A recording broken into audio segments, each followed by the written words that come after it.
we offer you Escape.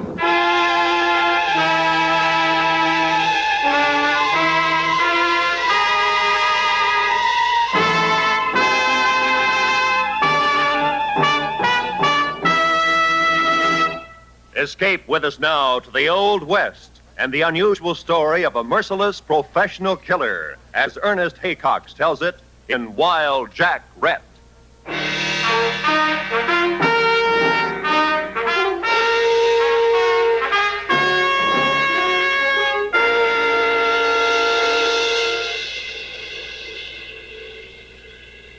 Red Mesa. A little town springing out of the hot, dry prairie beside the Chisholm Trail. A saloon, a hotel, 2 general stores, and a tiny church where the decent citizenry might pray for salvation while a wilder element, trail driver and teamster and buffalo hunter, restlessly searched out friend and enemy along the dusty main street. A small hill rose on the western edge of Red Mesa, plagued with a rash of graves, some marked and cared for, others sinking and forgotten. Man that is born of woman has but a short time to live and is full of misery. He cometh up and is cut down like a flower. He flieth as it were a shadow. While we're praying, a couple of you boys start throwing some dirt on the sheriff. O Lord, with whom do live the spirits of them that be dead, and in whom the souls of them...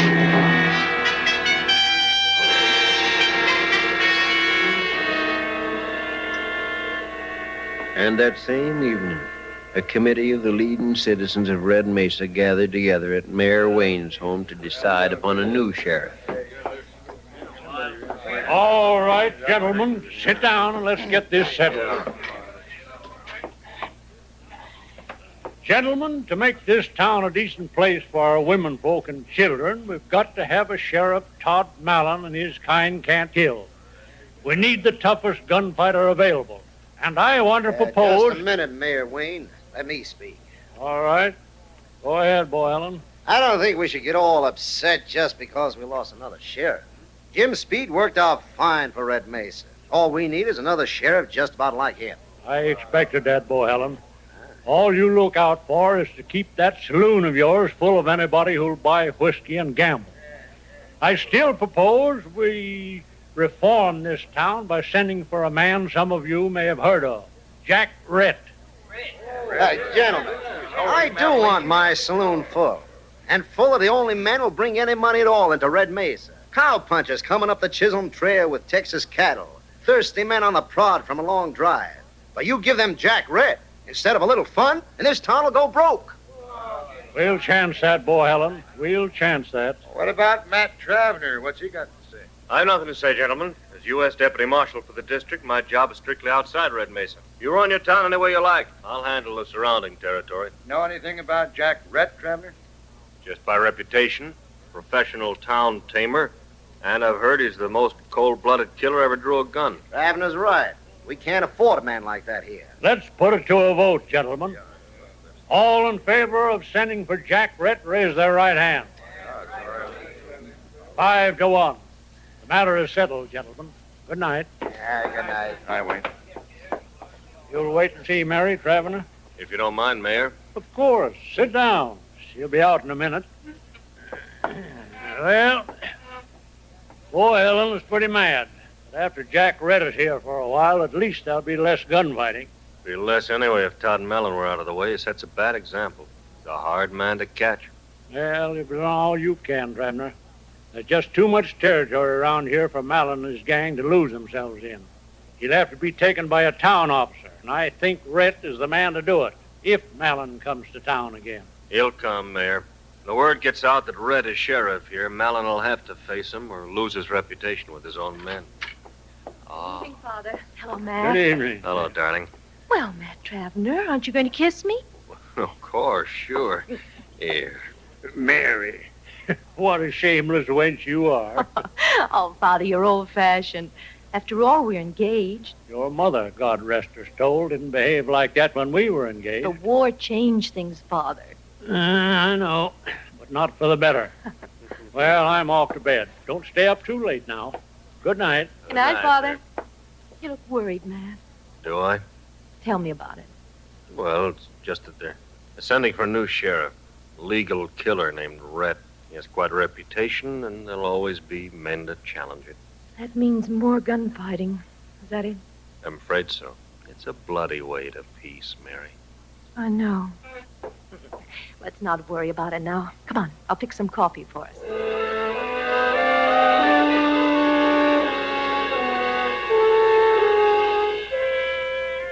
3 weeks later, Wild Jack Rhett rode into Red Mesa. He was 38 and at the peak of his reputation. He stood well over 6 feet, better than 200 pounds of plain sinew. Tawny blonde hair grew long in the frontier style, and his features, fair and tinted like a girl's, were boldly aquiline. He was a picturesque man, till one looked at his eyes, which were large and pale blue, and had the disconcerting trick of remaining too steadily on people. There was to be seen in him the suggestion of inhumanity. He sent word to the committee that he'd meet him at the mayor's office that evening. It's 8 o'clock now. Where is he? He's in town, and that's bad enough. Dear sport, Bo Helen. We took a fair vote on Rhett.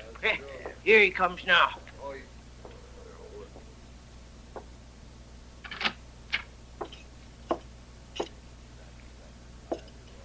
My name is Jack Rhett. I have your offer. I'm Peter Wayne, mayor of Red Mesa. Do you accept it? Depends on what you want. Tell me. Rhett, this is a difficult town. Chisholm Trail lies just across the river, and we get most of our money from the riders passing through with Texas cattle. Now we want them to have a decent time for their money, but we don't like a lot of gunplay and killing. I have always been accustomed to complete authority, Mayor. I presume to know my job, and I won't have interference. That's agreed, Rhett. By the way, the last sheriff had a rule that riders leave their hardware at his office. He had trouble enforcing it. A poor rule. Let them pack their guns. That gives the wild ones a fair chance at you. I never give a man a fair chance at me. Is that all, gentlemen?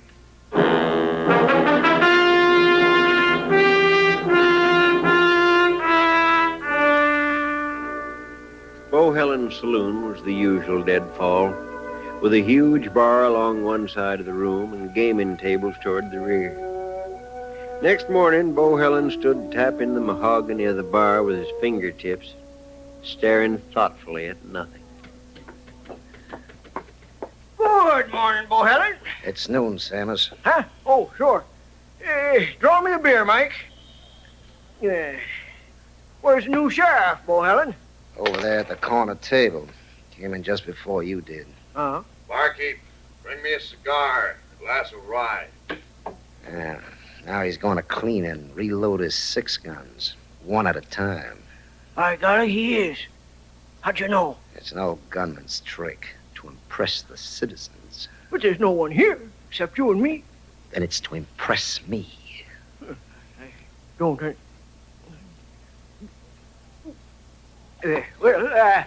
Goodbye, Bo Helen. Mike.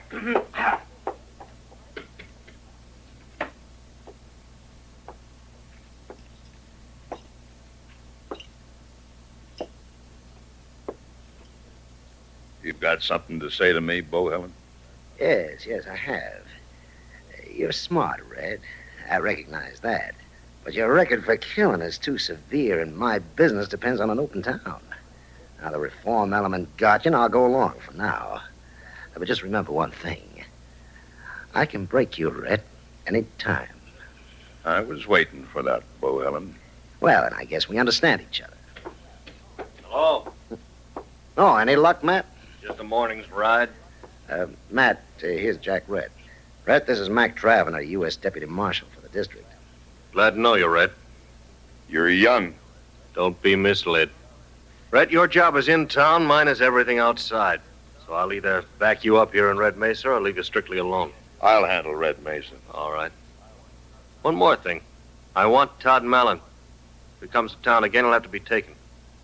Will you do that, or shall I? What is he? Outlaw. His main line is plain robbery. Now I want him for killing Jim Speed. Let me handle Mallon. Why? Killing's my trade. Man doesn't live with enough animal instinct to get me. Maybe. Killing you would build a man's reputation considerable. Just so? Yeah. Good luck, Rhett.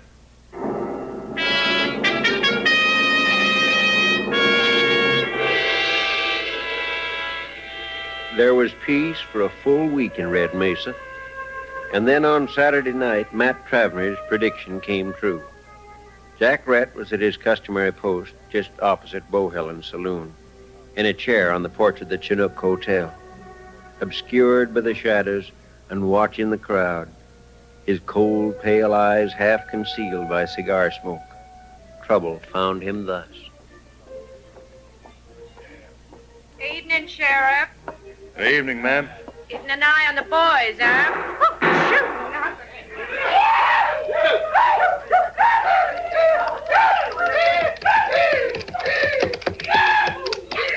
Where's this Rhett that used to be at Abilene? Where's he hiding? Where's that great man, Wild Jack Rhett? Bring him out! Hello, cowboy.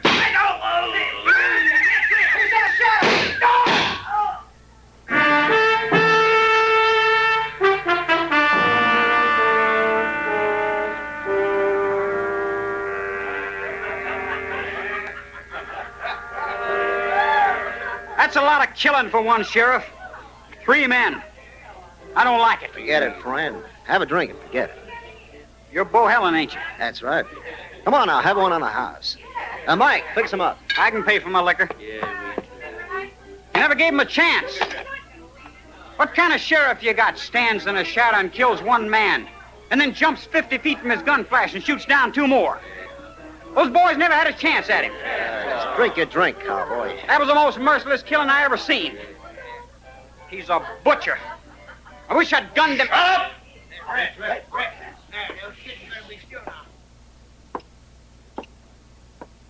This is my game. They were fools to play it. Never buck a man who's spent his life learning to kill, son. Get out of town. Get out now. What if I draw? Don't try it, son. Don't let your anger destroy you. Go on. Drift. Blast your town. I can hold my thirst another 200 miles up the trail. Come on, boys. We'll send word back to Texas to go around Red Mesa and let it dry to powder. Yeah, sure will. It won't do, Rhett. It'll do, Bohelen. Barkeep, bring me a glass of rye. On the house.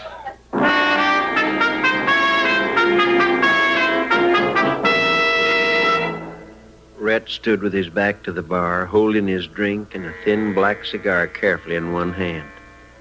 He stood there for about 10 minutes. Then trouble came again. He's riding in with 4 men. Close the games. Open up the back doors. Well, Jack Rhett, now let's see you shoot down Todd Mallon and 4 men from the shadows. Good night, Bohelen.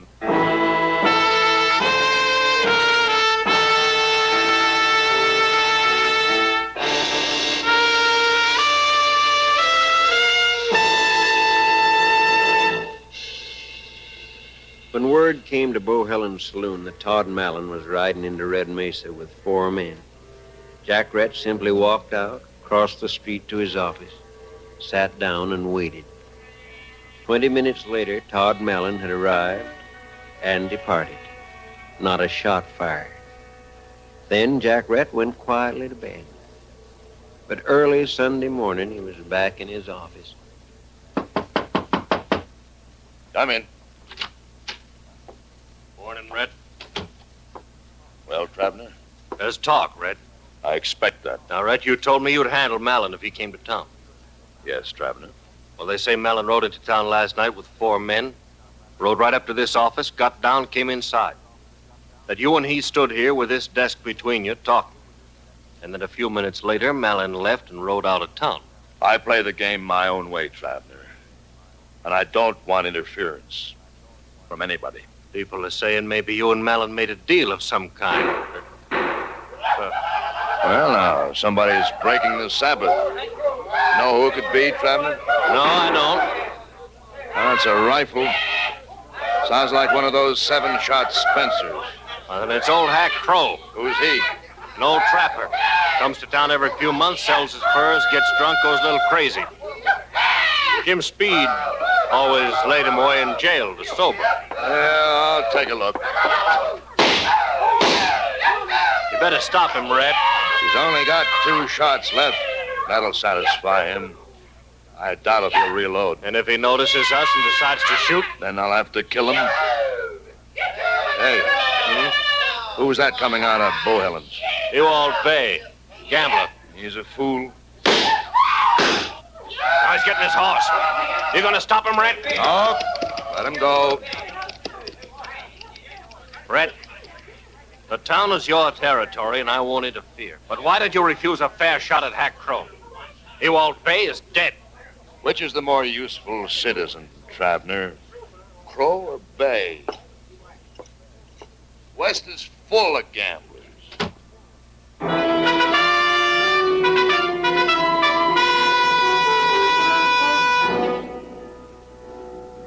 There was considerable talk that day in Red Mesa over Jack Rhett's aloof and cruel calm in condoning a shooting that had occurred under his very eyes and within reach of his formidable guns.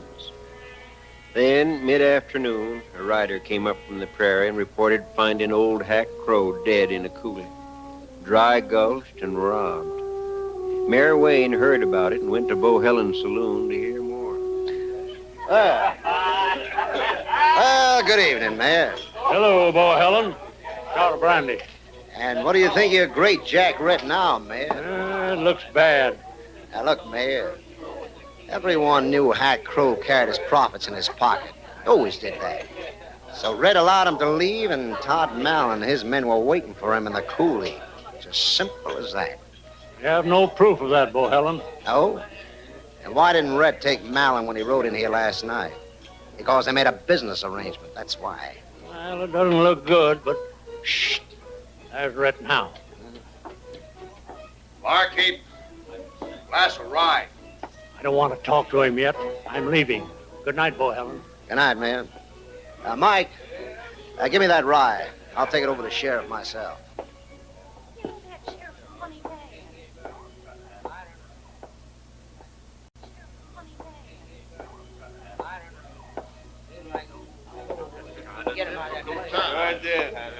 Here's your drink, Sheriff. Mind if I sit down? Game never changes, Bohelen. I know what you're going to say. I warned you I could break you, Rhett. It's an old story to me. Every town's got one insider who plays along with the outlaws. And I knew you to be that one here when I first saw you. Running a saloon, you'd know when a cattle buyer was riding out of town carrying specie, when the overland stage was loaded with gold. There was a quarrel over the split of profits between you and Malin. You fell apart. That's always the way. Very shrewd, Rhett. It's an old story, Bohelen. I know it by heart. Very shrewd. But you can't play the same game. All sheriffs are supposed to be crooked. You and Malin had an agreeable little chat last night. Did he make you a good offer, Rhett? Maybe I should accept his offer, Bohelen, just to keep you two split. Maybe I should do that. Rhett, I've seen sheriffs come and go. It's a chancy trade. Sheriffs die. They all die. It's only a question of time. You're a hard one, Jack Rhett. You might make your peace with Malin. It'd have to be that way. Otherwise, you'll have little chance of getting rid of me, Bohelen. It may be that way. I wouldn't be surprised. I always expect the worst of men, and am seldom disappointed.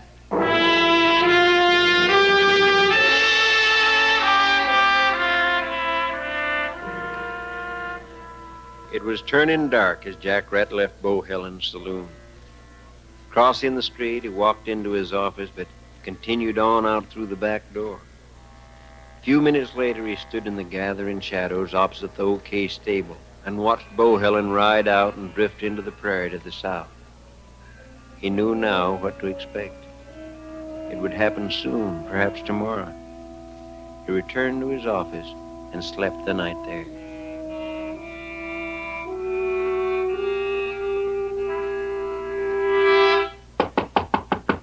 I'm in.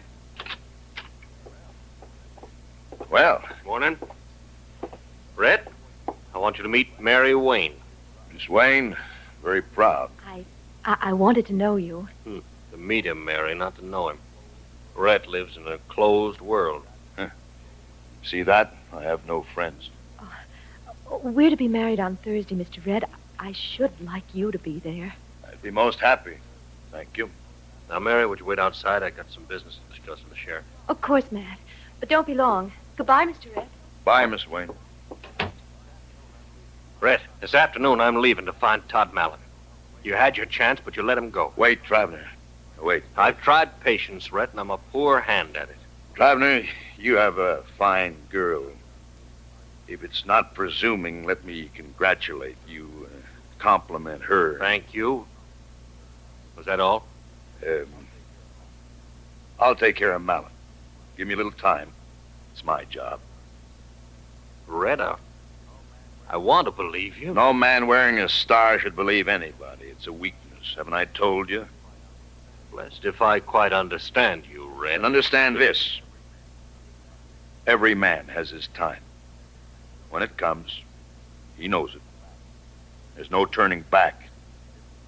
Nothing makes any difference then except to stand up to the finish and go out in decent style. And yet you're the man never believes in giving another man a break. Don't try to understand me. You want help with Mallon? I have no faith in help. Coming, Mary. Wait, Traveler. I'll suggest this much. Take one man. Ride due north to where the cattle trail crosses Tempest Creek. Be there tonight. Understand? Rhett, I'd hate to oppose you. If you did, you'd lose. I've been 15 years at this, Traveler, which is 5 years beyond average luck.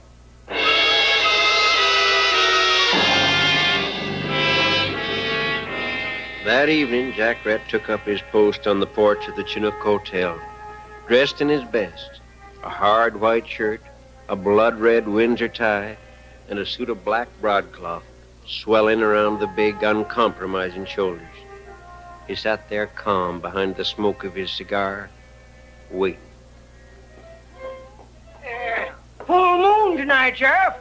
That's right. No offense, mind you.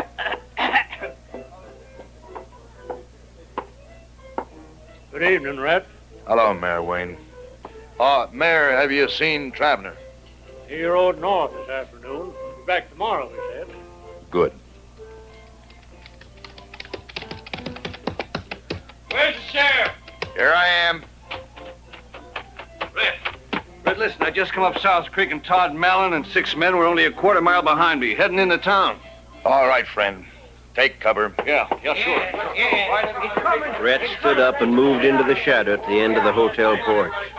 Across the street, Bo Helen appeared in the full glow of the doorway of his saloon.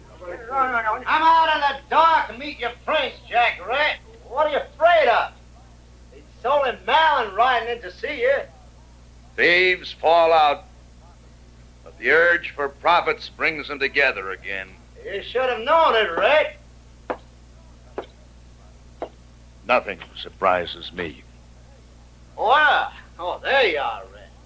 Surprised to find you exposing your great reputation out there in the middle of the street. Every man has his time. You want to try it, Bo Helen? Or will you wait for help? I'll wait. The arriving horses came up into the moonlit street and halted at the corner of the saloon. Bo Helen's hand lifted toward the group. And at that order, the horsemen spread out until they were flank to flank all across the street. Todd Mallon advanced from the line and stopped, square and alert above the saddle. Jack Rhett stood alone in the middle of the street, his eyes flashing a hard fury. Then he dropped his cigar and ground it beneath the boot. It was a final gesture. How are you, Malin? Goodbye, gentlemen.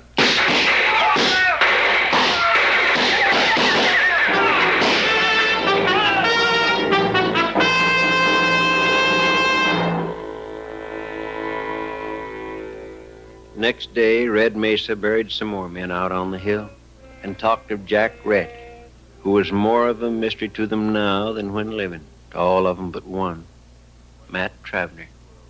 Nobody knows a killer's world, Mary. Wasn't any room in Jack Rhett for much pity, but he sent me away to save me from what he knew was coming. I think that was a kindness, although I had no fear. It was a fine thing for him to do, Matt. But they say he stood in the middle of the street, faced them all in the moonlight. Why? It wasn't his style. As long as he was sure of himself, he never gave anybody an even chance, Mary. But killers live and die by instinct. And somewheres along the evening, he got the warning. After that, it was just a matter of pride. He killed Malin and Bohelen before he died, standing up and in good style. And that's sort of a greatness, isn't it?